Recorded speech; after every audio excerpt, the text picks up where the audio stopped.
Et bonjour, je suis ravie de vous retrouver aujourd'hui. Alors oui, j'ai fait plusieurs vidéos à la suite, donc j'ai les cheveux un peu gras avec l'huile et avec tous les automassages, mais c'est pas grave, l'essentiel c'est la technique. Et aujourd'hui, j'ai envie de vous parler du drainage lymphatique avec le gua sha.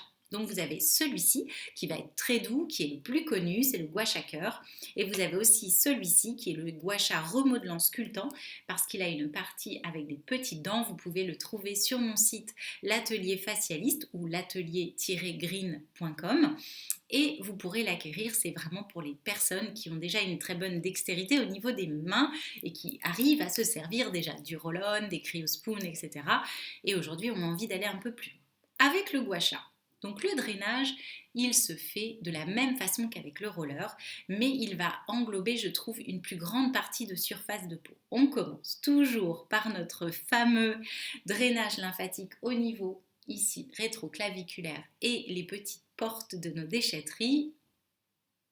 Ici, bien sûr, de chaque côté, devant les oreilles et derrière, puisque les doigts sont enlevés.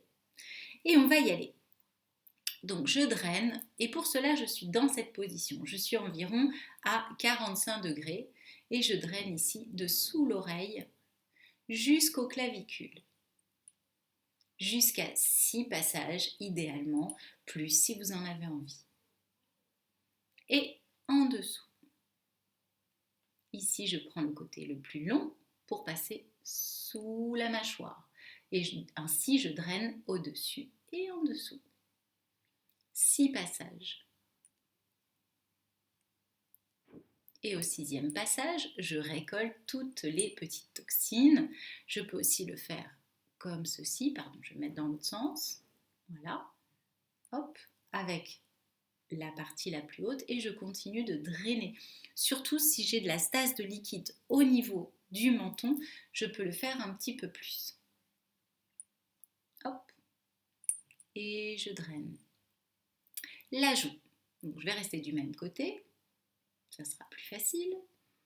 Là, contrairement au roller, je peux faire que une ou deux zones, alors qu'avec le roller, je ne couvrais pas toute la joue. Voilà, mais c'est plus simple à utiliser.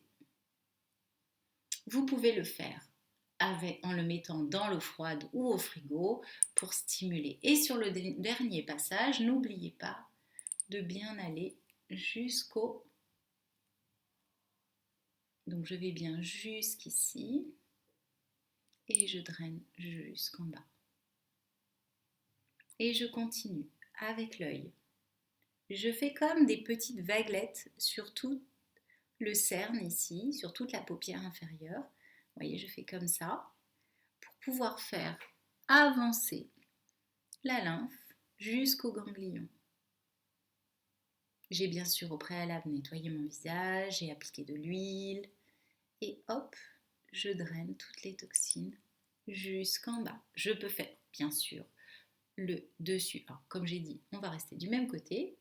Le dessus de la paupière et du sourcil qui s'englobe ici dans le creux ou avec celui-ci qui fonctionne très très bien aussi pour venir de cette manière. C'est très agréable. Et ensuite je draine ici, hop. Et puis le front du même côté, Nathalie. Et quand j'ai terminé, je draine toute cette partie.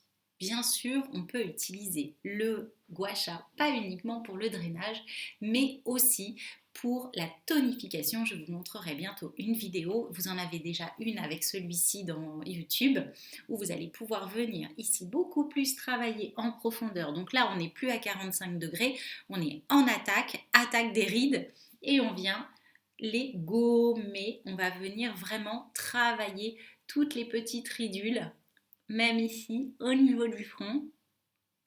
On sera plus dans le remodelage et dans la ride plus que dans le drainage. Je vous dis à bientôt pour d'autres vidéos. N'hésitez pas, si vous avez des questions, à me les poser en dessous de la vidéo. J'y répondrai bien sûr quand je pourrai dans les plus brefs délais. Je vous dis à très vite.